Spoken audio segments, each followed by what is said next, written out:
Have you ever had someone at work say something that's technically fine, but the way it lands makes you think, who the hell are you talking to? Be confident, be bold, be authentic, but don't forget to take action.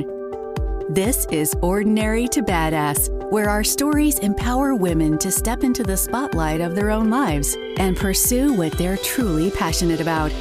It's time to step into the arena and become more than just extraordinary. It's time to become a badass with your host, Marie Sonneman.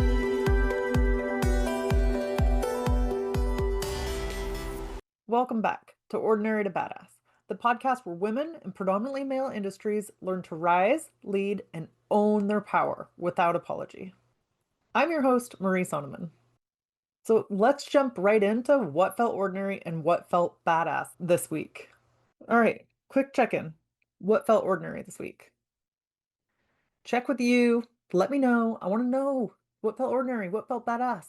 You can reach out to me on Instagram at ordinary to badass. What felt ordinary? Well, I held back a lot this past week. There were multiple times at work this last week where I wanted to say things and I didn't. Here's the thing, I was in a mood, like grumpy as hell. I knew it. Nobody had to tell me. I could just feel it. So instead of just popping off and say something sideways, I paused, took a beat, and would come back to the conversation later. Which, yeah, that's growth. That's a regulated version of me. But also, it can be exhausting. Try not to make that my regular. Because when you're not saying what you want to say, then you always have that part that's like, can I just say what the heck I want to say for once? Let me just get it out. So that was my ordinary. That was my week. Holding it in, trying to manage myself and my irritation. Now, what felt badass? I am just going to say, I think I'm in my boundary setting era. I both love it and hate it. This past month, I set so many boundaries.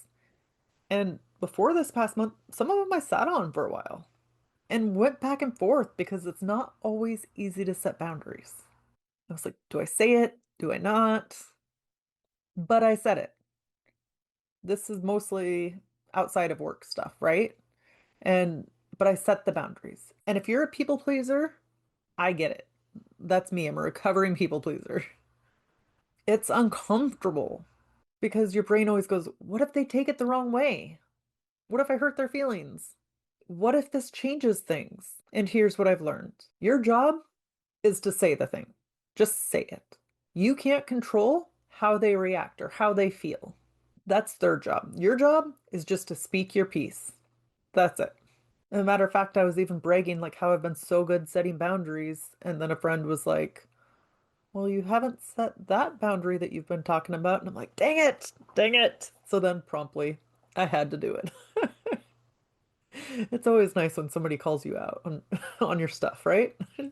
Lovingly. She said it lovingly. All right. So let's get into it. What they said versus what they meant. If you work in a predominantly male industry, chances are you're going to be able to relate to this one. So let's talk about something that causes more friction than many people realize. What someone says versus what it feels like they actually mean. Because those two are not the same thing. And if you think they are, you're missing the whole problem. So I had a coworker send me an email and be like, why hasn't this been done? Now, on paper, that's a question. Cool. But don't play dumb. It's not how it lands. We were the same rank. It lands like, explain yourself. Who dropped the ball? Why didn't you handle this?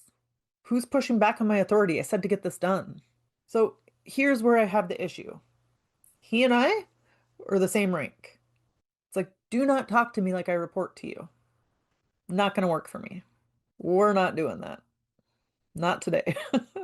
And second, you're asking a question without understanding how things actually move. Because in my world, it goes to me, then to someone I supervise, then they send it to the person they supervise. And everyone has different days off. So something that looks like, why isn't this done yet? Could realistically take a week to even reach that person. But none of that context is in your message. So now I've got tone, no context. And tone is where people screw this up because, as far as I could see, I had a decision to make. And just so you know, this wasn't in the past week, like how I told you I was in a grumpy mood in the past week. No, this wasn't that. I was in a just fine mood until I read that email. Anyway, I had a decision to make. Do I ignore it? Do I let it slide? Or do I say something and risk being labeled difficult?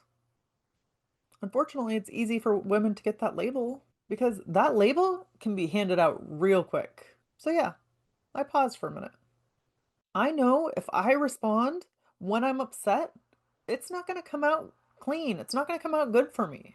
I want it to come out sharp. So I waited. Then, and I probably vented a little. Then I responded. I didn't match his tone. I didn't over explain. I didn't justify. I just said, hey, we've always had a good working relationship. The way that came across felt off to me. So, to be honest, it caught me off guard. Let's keep things respectful and collaborative moving forward. That's it. And then he came back with, oh, that wasn't meant for you. Cool.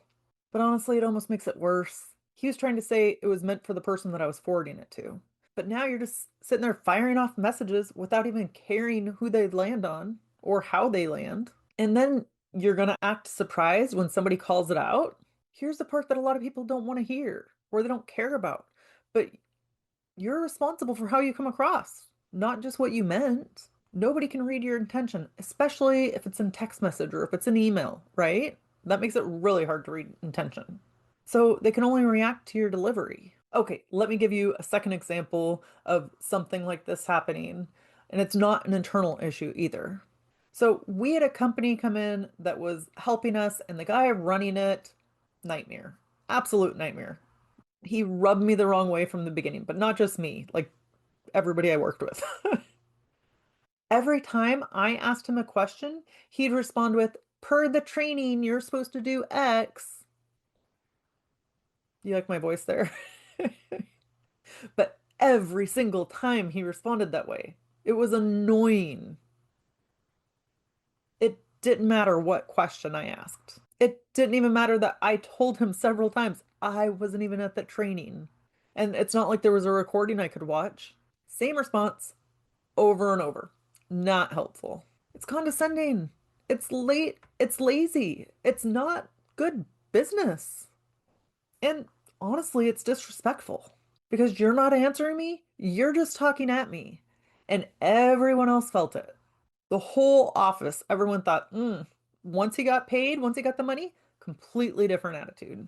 So I was like, I'm done. I'm tired of this. I'm saying something. And everybody's like, no, don't say anything. Don't. You're going to get in trouble. What? Me?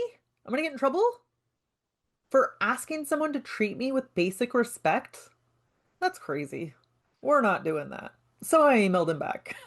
And I told him, your emails come across as condescending. Use the same structure I talked about earlier, acknowledged it, called it out, set the expectation, done.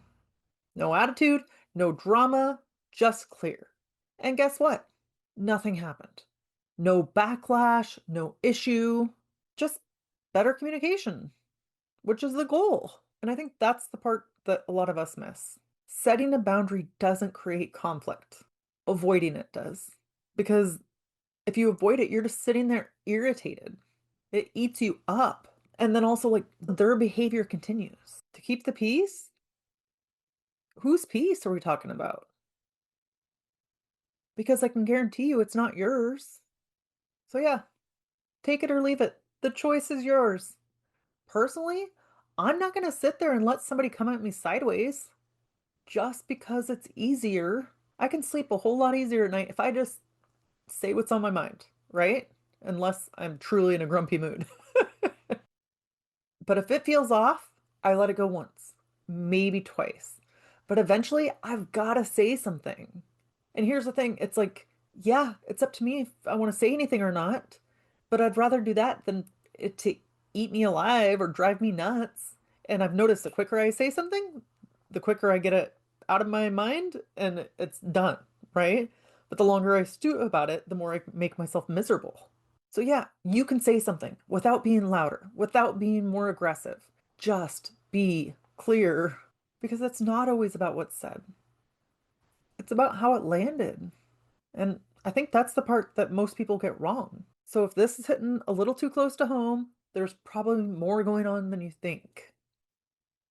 Usually it doesn't just happen in one area. So I put together a guide, 9 signs you're being overlooked at work. Because here's the thing, most people don't even realize it's happening. They just feel it. So if you've been feeling it, that's a good place to start. You can find it at ordinarytobadass.com/signs. go.ordinarytobadass.com/signs. Check it out. Hit me up on Instagram at ordinarytobadass. Let me know what you think. Until next time, keep showing up, keep speaking up, and never ever shrink for a seat at the table because you were born to build it.